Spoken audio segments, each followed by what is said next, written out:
नमस्ते, सत श्री अकाल। कैसे हैं आप लोग? उम्मीद करती हूँ ठीक होंगे, खुश होंगे। मैं हूं हाजिर अली और मेरे साथ हैं तारिक न्याज़ी। अस्सलाम वालेकुम, नमस्ते, सत श्री अकाल। उम्मीद करता हूँ ठीक होंगे, खुश होंगे।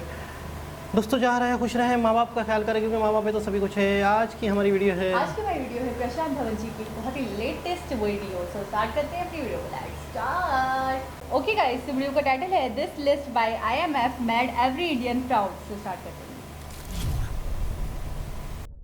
नमस्कार नहीं, वेलकम यू वर्ल्ड अफेयर्स। मैं प्रशांत धवन। नाउ जब भी हम बात करते हैं इंटरनेशनल मॉनेटरी फंड IMF की, तो दिमाग में आता है एक फाइनेंशियली बहुत ज़्यादा गरीब देश, इकोनॉमी बिल्कुल उसकी क्रम्बल कर रही है और IMF बड़ी कड़ी शर्तों में आकर उस कंट्री को बचाने की कोशिश कर रहा है। मगर IMF सिर्फ ये सब नहीं करता। इंटरनेशनल मॉनेटरी फंड दुनिया भर में कौन सी कंट्री कितना ग्रो कर रही है, उसकी इकोनॉमी कहाँ पर पहुंचेगी, इसकी भी प्रिडिक्शन करता है, कैलकुलेशन करता है। तो हाल ही में IMF ने सोचा कि ये भी नॉस्ट्राडामस की तरह कुछ प्रिडिक्शन करे 2023 साल के लिए, और फिर IMF ने यहाँ पर यह ट्वीट कर दी। इस ट्वीट में IMF ने यह दिखाया कि इनके हिसाब से फाइनेंशियल ईयर 2023 में दुनिया की ग्रोथ रेट क्या होगी, कौन सा देश कितना ग्रो करेगा। अब यहां पर मैं एक बात क्लियर कर दूं, इस वक्त चल रहा है फाइनेंशियल ईयर 2022। तो 2022 के लिए IMF की प्रेडिक्शन ये है कि भारत की GDP ग्रोथ रेट आने वाली है 6.8। अब क्या है कि जब ये साल खत्म होगा, उसके बाद जनवरी से लेकर मार्च तक का टाइम बीत जाएगा, ये फाइनेंशियल ईयर खत्म हो जाएगा। फिर अगले फाइनेंशियल ईयर में IMF ने दुनिया की इकोनॉमी के लिए बहुत ही नेगेटिव प्रेडिक्शन करी है। IMF ने यह कहा है कि भारत 2023 में 6.1% ग्रो करेगा, और भारत अकेली इकोनॉमी है IMF की पूरी लिस्ट में जो 5% के ऊपर ग्रो करने वाली है। आप देखकर चौंक जाएंगे। यूरोप का इकोनॉमिक पावर हाउस जर्मनी की इकोनॉमी सिकुड़ने वाली है। आपको पता होगा, जर्मनी आज के समय दुनिया की चौथी सबसे बड़ी अर्थव्यवस्था है। हम लोग कोशिश कर रहे हैं कि पांचवें के बाद चौथा पायदान हमको मिल जाए नॉमिनल GDP के मामले में। तो जर्मनी की जो GDP गिर रही है, इससे ऑफ कोर्स भारत को थोड़ा बहुत फायदा होगा, मगर ओवरऑल ग्लोबल इकोनॉमी के लिए बहुत ही खराब संकेत है कि जर्मनी, इटली ये सब नेगेटिव में चले जाएंगे। USA सिर्फ 1% ग्रो करेगा। यूनाइटेड किंगडम भी बिल्कुल मिनिस्कुल 0.3% के आसपास ग्रो करेगा। रशिया की हालत तो बहुत खराब है। इस साल रशिया ने जो गड्ढा किया है अपनी इकोनॉमी का, ये है -3.4%, और इसके बाद अगले साल भी रशिया की इकोनॉमी और सिकुड़ जाएगी, -2.3%। तो इस पूरी लिस्ट में आप देखोगे शायद ही आपको कोई देश दिखेगा जिसकी ग्रोथ रेट देखकर कुछ आप कह लीजिए पॉजिटिव फीलिंग आती है कि नहीं, ये कंट्री आगे ग्रो करता रहेगा। तो इस पूरी लिस्ट में आप अगर देखो तो सिर्फ भारत ही अकेला देश दिखता है जिसकी ग्रोथ रेट जेन्युइनली बनी रहेगी, जो लिटरली आप कह सकते हैं ग्लोबल इकोनॉमी को भी मोटिवेट करेगा। नहीं तो IMF ने प्रेडिक्शन ये करी है कि अब से लेकर 2026 तक, जी हाँ, नॉस्ट्राडामस जब IMF बनता है तब बहुत दूर की ये जो प्रेडिक्शन करते हैं, इनके हिसाब से अब से लेकर 2026 तक ग्लोबल इकोनॉमी में $4 ट्रिलियन का लॉस होगा। इसका मतलब यह है कि जितनी इकोनॉमी जर्मनी की है ना, नॉमिनल GDP में आप अगर देखो तो जर्मनी की इकोनॉमी का साइज $4 ट्रिलियन के आसपास है। तो यही मान लो इकोनॉमी के मामले में एक जर्मनी के साइज का कंट्री ही देश से बाहर निकल जाएगा। और इसलिए IMF ने यह भी कहा है कि worst is yet to come. आने वाले कुछ महीने बहुत चैलेंजिंग होंगे, महंगाई बढ़ेगी, चुनौतियां आएंगी, और भारत के सामने भी बड़ी चुनौतियां आने वाली है ना। भारत के सामने क्या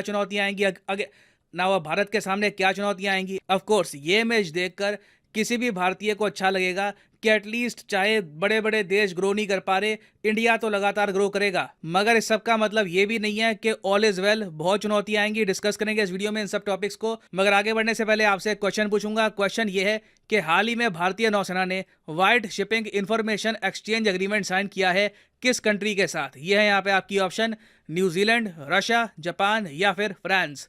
कमेंट सेक्शन में सब लोग आंसर करिए। सही आंसर मैं आपको दूंगा वीडियो के अंत में। नाउ इवन दो IMF ने यह कहा है कि भारत की इकोनॉमी लगातार आगे ग्रो करती रहेगी, बट एक बहुत ही बड़ी प्रॉब्लम सारी दुनिया के सामने ये आने वाली है कि इन्फ्लेशन, महंगाई बहुत ज़्यादा बढ़ जाएगी, जिससे कॉस्ट ऑफ लिविंग पर काफ़ी प्रेशर आएगा। Does not matter where you live, जहाँ भी आप रहते हो, कुछ कंट्रीज़ में ऑफकोर्स ज़्यादा आएगा। अगर मान लो कोई आदमी पाकिस्तान, श्रीलंका में रहता है, तब उस पर बहुत प्रेशर आएगा इन्फ्लेशन का, क्योंकि पाकिस्तान में मोस्ट प्रॉब्ली इन्फ्लेशन होने वाली है 20% के आसपास, जीडीपी ग्रोथ रेट होगी 3-2% के आसपास। बट इवन आप अगर यूके में रहते हो, फ्रांस में रहते हो, तो इन्फ्लेशन डेफिनेटली आपको हिट करेगी। आईएमएफ ने यह कहा है कि ग्लोबली इन्फ्लेशन बढ़ने वाली है 8.8% तक। इस साल के अंत में आप देखोगे इन्फ्लेशन पीक करेगी, कई चीज़ों के दाम बहुत ज़्यादा बढ़ जाएंगे। इंडिया में हम ऑलरेडी देख रहे हैं कि रिटेल इन्फ्लेशन वापस 7.41% पे जा चुकी है और इन द फ्यूचर ये और भी बढ़ती रहेगी। और अगर आपका क्वेश्चन यहाँ पर ये है कि रिटेल इन्फ्लेशन जो हम कैलकुलेट करते हैं कंज्यूमर प्राइस इंडेक्स के हिसाब से, ये लगातार बढ़ती क्यों जा रही है, तो इसका बहुत ही सिंपल आंसर है, दुनिया भर में फूड और एनर्जी के प्राइसेस जो लगातार बढ़ रहे हैं ना, उसका इम्पैक्ट इवेंचुअली हर तरफ आपको दिखेगा। अब फॉर एग्जांपल हाल ही में गोल्डमैन सैक्स ने यह कहा है कि कच्चे तेल के दाम वापस $110 के भी ऊपर पहुंच जाएंगे। अभी $90 के आसपास झूल रहा है, 90-94 के आसपास है कच्चा तेल। ये वापस $110 के भी ऊपर जाएगा, क्योंकि रशिया और ओपेक ने जो डील कर दी है कि जी हम ऑयल प्रोड्यूस ही कम कर देंगे, ऑयल सप्लाई ही कम करेंगे, आर्टिफिशियल नकली तरीके से हम ऑयल के दाम बहुत ज़्यादा बढ़ा देंगे। ये जो गलत काम कर रहे हैं सऊदी अरेबिया, यूएई समेत कंट्रीज जिनमें रशिया भी शामिल है, इसका नेगेटिव इम्पैक्ट आप पूरी दुनिया में देखोगे। हालांकि कई देश है यूरोप में, इवन यूएस, ये सब आज के समय कह रहे हैं सऊदी अरेबिया को, रशिया को, कि जो तुमने डील करी है कि कच्चा तेल कम प्रोड्यूस करोगे, इसके रिस्पॉन्स में यूएस एक्शन लेगा। मगर ये एक्शन मैक्सिमम क्या हो सकता है? सऊदी अरेबिया ये मान के चल रहा है कि मैक्सिमम ये होगा कि यूएस अपने जो सोल्जर्स है ये पुल आउट कर लेगा सऊदी अरेबिया से, यूएई से, मैक्सिमम ये हो सकता है। उसके अलावा यूएस कुछ ज्यादा यहाँ पर कर नहीं पाएगा। और सिंस सऊदी अरेबिया और यूएई ये बात अच्छे से समझते हैं, रिसेंटली यूएई ने यूएसए को मैसेज सेंड करने के लिए अपना जो प्रेसिडेंट है ये भेज दिया रशिया। यहाँ पे आप देख पाओगे ये यूएई के जो नए प्रेसिडेंट बने हैं ये अभी रिसेंटली गए हैं रशिया में, व्लादिमीर पुतिन से मिले, बहुत ही गर्मजोशी से इनका वेलकम हुआ रशिया में।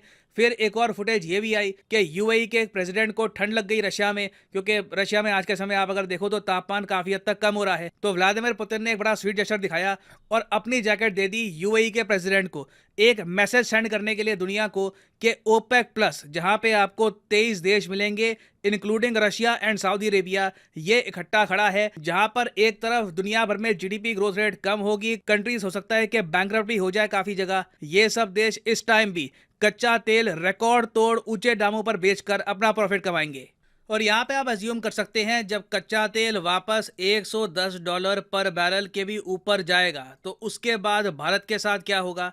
हमारा जो करंट अकाउंट डेफिसिट है ये बहुत ज़्यादा बढ़ जाएगा। मतलब कि देखो, कच्चा तेल तो हमको परचेज करना है, चाहे रशिया हमको डिस्काउंट दे दे या फिर कोई और कंट्री डिस्काउंट दे दे, मगर ओवरऑल जो बेस प्राइस है कच्चे तेल का वही अगर बहुत ज़्यादा होगा तो उस पर डिस्काउंट भी कितना इम्पैक्ट डाल देगा। इवेंचुअली आप देखोगे कि ये सब जो हो रहा है ना, इसका नेगेटिव इम्पैक्ट आएगा भारतीय करेंसी पर, ना सिर्फ भारतीय करेंसी पर, दुनिया भर की करेंसीज पर। मगर इंडियन करेंसी की वैसे अगर हम बात करें तो आराम से भारतीय रुपया आराम से 84 से लेकर 85 तक पहुंच जाएगा। अब यहाँ पे आप एक आर्ग्यूमेंट कर सकते हैं कि सर इसको नेगेटिव तरीके से हम क्यों इंटरप्रेट कर रहे हैं। ठीक है, रुपये की डेप्रिसिएशन होगी, माना महंगाई भारत में बढ़ेगी ओवरऑल, ये सब दिन आने वाले हैं, दिख रहा है साफ साफ। मगर जब करेंसी की वैल्यू गिरती है तब हमारे एक्सपोर्ट्स भी तो बढ़ेंगे। हमारी जो कंपनीज हैं, आईटी कंपनी हो गई, इन्फोसिस, विप्रो, इनकी कमाई बढ़ेगी। तो ये तो अच्छी बात है ना एक तरीके से। देखो, आपको एक बात बताता हूँ, हाल ही में हमारी वित्त मंत्री ने ये कहा था कि रुपये की जो गिरावट ये ज़रूरी नहीं है, 100% कन्फर्म नहीं है कि इससे एक्सपोर्ट्स में हेल्प मिलेगी या फिर नहीं मिलेगी। रुपये फॉल मे और मे नॉट हेल्प एक्सपोर्ट्स, क्योंकि देखो प्रॉब्लम ये है, सिर्फ रुपये नहीं गिर रहा, दुनिया भर में ऑलमोस्ट सारी करेंसीज गिरेगी। जो डिमांड है, जो ओवरऑल जीडीपी की ग्रोथ है ये कम हो रही है, तो हम एक्सपोर्ट भी किसको करेंगे। इंटरनेशनली अगर बहुत से कंट्रीज की जीडीपी ग्रोथ रेट लगातार कम होती रहेगी तो वेयर विल यू एक्सपोर्ट। इस साल मैं आपको बताऊं तो यूएस सिर्फ ग्रो करने वाला है 1.6%, जापान ग्रो करेगा सिर्फ 1.7%। तो आप किस कंट्री को जाकर बेचोगे? तो this is a huge issue. तो ओवरऑल मैं कहूंगा कि देखिए, बिल्कुल हम दुनिया से बेहतर परफॉर्म कर रहे हैं। कुछ डिसीजंस हमने लिए हैं भारत में, जैसे कि विदेशी मुद्रा भंडार बचा के रखा और स्टेप्स भी लिए हैं। उसका हमको कहीं ना कहीं बेनिफिट मिलेगा, मगर लॉन्ग टर्म में it will be a difficult time for every country. हर देश को बहुत ज्यादा मुश्किल सहनी होगी आने वाले कुछ सालों में। ना वापस आते हैं अपने क्वेश्चन की तरफ कि wide shipping information exchange agreement जो आजकल न्यूज में है, ये रिसेंटली भारत ने किस देश के साथ साइन किया है? तो सही उत्तर यहाँ पे है ऑप्शन ए, न्यूजीलैंड। यहाँ पर आप देख पाओगे वाइड शिप्स होती है, कमर्शियल शिप्स, कार्गो शिप आप कह लीजिए, तो इसके रिगार्डिंग जो इन्फॉर्मेशन है ये शेयर करी जाएगी भारत और न्यूजीलैंड के बीच में। और हाँ, फाइनली आप लोगों के लिए एक बहुत ही इंपॉर्टेंट मैसेज। यूजुअली आप देखोगे अनअकैडमी के कोर्सेज पर डिस्काउंट मिलता है 10%। ये डिस्काउंट सिर्फ कुछ ही दिनों के लिए 20% कर दिया गया है। अनअकैडमी की 20% सेल हो चुकी है एक्टिव। तो अनअकैडमी का कोई भी कोर्स आपको परचेज करना है, यूपीएससी, बैंक, नीट, आईआईटी, आप परचेज कर सकते हैं ये सारे कोर्सेज। सिंपली क्लिक करिए यहाँ पर इस लिंक पर और यहाँ पे आपके सामने खुल जाएगा ये पेज। और फॉर एग्जांपल अगर मान लो आपको परचेज करना है यूपीएससी का कोर्स, तो सिंपली यहाँ पे आप परचेज कर सकते हैं यूपीएससी कोर्स। मगर जो यहाँ पे प्राइसेस लिखे हैं ना यहाँ पे कि 36 महीने का 2996 या फिर 24 महीने का कोर्स 3244 रुपीज पर मंथ, ये पे करने की जरूरत नहीं है। कोड डालिए PD10 और कुछ ही दिनों के लिए आज से लेकर 14 तारीख तक आपको फ्लैट 20% डिस्काउंट मिलेगा। The prices will fall a lot, you can save a lot of money in the coming few days. तो अगर आप लाइफ में एक बार प्रॉपरली एग्जाम्स के लिए प्रिपेयर करना चाहते हैं तो use the code PD10 and save money. So इसी नोट के साथ ये है वीडियो कांत। Thank you for listening and as always God bless you all. जी जनाब। अच्छा, कुछ संकेत हमें काफ़ी वीडियो से मिल चुके थे कि पूरी दुनिया में जो ग्रोथ रेट हो रही है उसमें बहुत ज़्यादा कमी हो रही है। पूरी दुनिया की जो GDP है उसमें भी कमी आ रही है और इन्फ्लेशन बढ़ रहा है डे बाय डे। ये पूरी काफ़ी वीडियोस के छोटे छोटे कहीं ना कहीं से हमें ये चीज़ मिलती रही इन्फॉर्मेशन। और इंडिया के बारे में कि इंडिया की ग्रोथ रेट दूसरों के मुकाबले में तेज़ी है। अच्छा, इसमें मैं कहता हूँ प्रशांत भैया ने जो वेबसाइट निकालते हैं, जिन प्रूफ के साथ एक बात करते हैं, एक तो इनका बताने का अंदाज़ बड़ा ज़बरदस्त है, बड़ी डिटेल से। बाकी एक मैट्रिक पास बच्चे को भी, टीचर हैं, प्रोफेशन से टीचर, तो समझ आ जाती है बात। दूसरी तो बात जिस तरीके से उन्होंने डिटेल से फिर सारे कंट्रीज़ की अच्छा, फास्टेस्ट ग्रोइंग कंट्री है इंडिया, ये तो हमें पता था, लेकिन कितने परसेंट ग्रो डिटेल उसकी जो बारीकियां है ना, जैसे हमें पता चल गया एग्जैक्टली कि 6.1% की रेट से, बहुत बड़ी बात। बहुत बड़ी। अच्छा, मैं ये सोच रही थी कि ग्रोथ रेट का जब एक इस तरीके का पूरा चार्ट आएगा हमारे सामने, डिफरेंट कंट्रीज़ का लिस्ट आएगी, तो मुझे ऐसा लगता था कि उसमें सिर्फ इंडिया नहीं होगा। इंडिया फास्टेस्ट ग्रोइंग कंट्री तो है, और भी होंगे जो फास्टेस्ट ग्रोइंग कंट्री होंगे, और भी 2-3 हो सकते हैं, जैसे USA हो सकता है, ठीक है, चांसेस है, चाइना हो सकता है, इंडिया हो सकता है, 1-2 कंट्रीज और जर्मनी वगैरह मुझे लग रहा था होंगे। लेकिन मैं हैरान हो गई, परेशान हो गई जब पूरी लिस्ट में सिर्फ और सिर्फ 6.1% ग्रो रेट इंडिया का था। यानी 5 से अबव जो कंट्री दिया वो इंडिया है, सब 5 के अंदर है, कोई 4 है, कोई 3 है, कोई 2 है, कोई 1 है, कोई माइनस में भी है। अच्छा, मुझे तो ऐसा लग रहा है कि अपनी ग्रोथ रेट बरकरार रखना भी मुश्किल हो रहा है इस दौर में। अच्छा, उसकी सबसे बड़ी वजह फूड और एनर्जी क्राइसिस, एनर्जी। अच्छा, ये इस चीज़ को आप इस तरह समझ लें कि वो अपने ऑयल की प्रोड्यूस को ही कम कर देंगे। उसकी मिसाल आप इस तरह समझ लें कि ज़ख़ीरा अंदोज़ी, यानी मिसाल के तौर पर कम बनाएंगे, कम प्रोड्यूस करेंगे, कम सप्लाई करेंगे, तो कम ही उसकी पेमेंट हम बढ़ा देंगे। अच्छा, एक चीज़ मार्केट में ज़्यादा हो तो जाहिर सी बात उसकी वैल्यू कम हो जाती है। अच्छा, ये भी हुआ है कि इन सब ने समझे मुआहिदा आपस में कर लिया है, यानी ओपेक 23 कंट्रीज हैं। उससे ये होता है कि कोई कितने में बेच रहा हो, कोई कितने में बेच रहा हो, और आप अच्छा फिर उसमें कंपटीशन आ जाता है। कंपटीशन क्या आता है? कंपटीशन ये आता है कि यार वहाँ से तो इतने में, अच्छा फिर दूसरा और सस्ता करेगा। तो उससे बेहतर है कि हम आपस में मिलके ही एक ऐसी चीज़ करें। रशिया और सऊदीया मिलकर इन्होंने जो एग्रीमेंट, ये मेन 2 कंट्रीज हैं, और भी ओपेक में और भी होंगे जो ऑयल प्रोड्यूस कंट्री है, प्रोड्यूसिंग कंट्रीज है, लेकिन इसके अंदर ये 2 मैन कंट्रीज हैं और इन्होंने ये मुआहिदा कर लिया। और इस मुआहिदे को बिल्कुल इन्होंने ये समझे पत्थर पे लकीर है, इससे पीछे नहीं हटना, और आगे मज़ीद इजाफा होने वाला है। इन्हीं चीज़ों को, ये चीज़ें इस तरफ आ रही हैं, इस तरफ हम देख रहे हैं। इन्हीं चीज़ों को फ्यूचर को मद्देनज़र रखते हुए मैं कहता हूँ मोदी जी की गवर्नमेंट ने जो एनर्जी अपने ही मुल्क में बनाना, नितिन गडकरी जो लोगों के पीछे मिन्नत कर करके मतलब है कि काफ़ी टाइम से कोशिशें कर रहे हैं कि एनर्जी अपने ही मुल्क में बनाएं, हम अपने ही मुल्क में पेट्रोल से तैयार करें, हम अपने ही मुल्क में ये चीज़ें बनाएं, जैसे वो सोलर वाला सिस्टम है, बहुत सारी चीज़ें ऐसी हैं जिससे हमें किसी से खरीदना ना पड़े। अब मैं कहता हूँ इतनी दूर की सोच, इतनी आला सोच। अच्छा, ये जो सोच है हाँ। ये अभी इम्प्लीमेंट तो होनी है, अभी तो बहुत सारी चीज़ें इन्होंने अपने प्रोड्यूस करनी है, लेकिन इसका मतलब है कि आज अगर ग्रोथ रेट इंडिया की 6% है तो इसका मतलब ये है कि 2014 से जब से बीजेपी गवर्नमेंट है उन्होंने बहुत सारी चीज़ों पर अमल दरामद किया है, तो आज इनकी 6% ग्रोथ रेट है मतलब ये रिजल्ट अब निकल कर आया इन है। हालात में। और अभी जो ये काम कर रहे हैं, आपने बिल्कुल सही कहा, उसमें टाइम लगेगा, वो टाइम टेकन है, 6-7 साल, 10 साल, 8 साल बाद इसका रिजल्ट आएगा। इसका रिजल्ट आएगा। और वो जो भी प्रोजेक्ट्स कर रहे हैं वो इतने लॉन्ग टर्म है, 40 साल 50 साल आगे का देख रहे हैं वो लोग। बिल्कुल ऐसा ही है। जब भी तो पूरी दुनिया इस वक्त इंडिया से हैरान है हैरान परेशान है। और हम इस वक्त और ज़्यादा। अच्छा, मैं पाकिस्तान का सोच रहा था कि इसमें पाकिस्तान लिस्ट में नज़र नहीं आ रहा। मैंने ढूंढा था बकायदा, नहीं था कहीं। नहीं तो एक फितरती बात है कि हमारी नज़र ढूंढती है हाँ। कि कहाँ है क्या है। अच्छा, तो मैं फिर इंडिया के आगे पीछे नहीं ढूंढती थी लाशौगी तौर पे कि इंडिया से बहुत दूर होगा, लेकिन उनका चले एंड लिस्ट खत्म होते टाइम कहीं दिख जाएगी, सेकंड लास्ट, लेकिन कहीं नहीं था। लेकिन ये है कि उन्होंने फिर उसके बारे में भी डिटेल बता दी कि और ये भी चीज़ भी है, पाकिस्तान में भी बहुत बुरे हालात, बहुत महंगाई।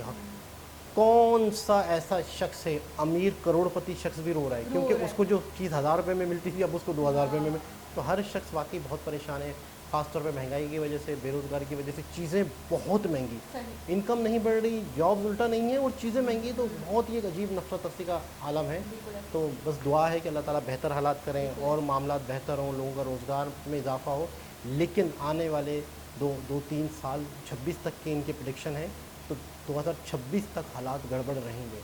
तो उस तक मतलब वो देश सरवाइव कर पाएंगे, वो देश अच्छे रह पाएंगे, अपनी आवाम को खुश रख पाएंगे जिनकी पॉलिसीज अच्छी हैं, प्लानिंग अच्छी है। लेकिन वो पॉलिसियाँ जो आज काम आ रही हैं वो 10 साल पहले बनी वो थी। 10 साल पहले। जिन्होंने 10 साल पहले कुछ ने बनाया, अब भी कुछ करें तो 2030 तक हम कहीं खड़े होंगे। और मैं एक बात और भी देखकर हैरान हो गई हूँ, मैं इसको चैलेंज भी नहीं कर सकती कि ये एमी डेटा है कि ऐसी बात नहीं, तो ऑफिशियल डेटा है पूरा, लेकिन मैं हैरान हो गई, चाइना तक इंडिया से पीछे है। 4% ग्रोथ है उसकी और इंडिया की 6.1% ग्रोथ। बहुत, मैं कहता हूँ अपने आप में बहुत बड़ी बात। में शॉकिंग करने वाली बात है। और इसको एक यूँ समझ लो कि आसान अल्फाज में ये कह दें कि इंडिया एक महफूज हाथों में है। बिल्कुल एक बहुत ज़बरदस्त, बहुत इन्फॉर्मेटिव लेटेस्ट वीडियो दोबारा किसी और वीडियो के साथ मुलाकात होगी। जब तक के लिए अल्लाह हाफिज़।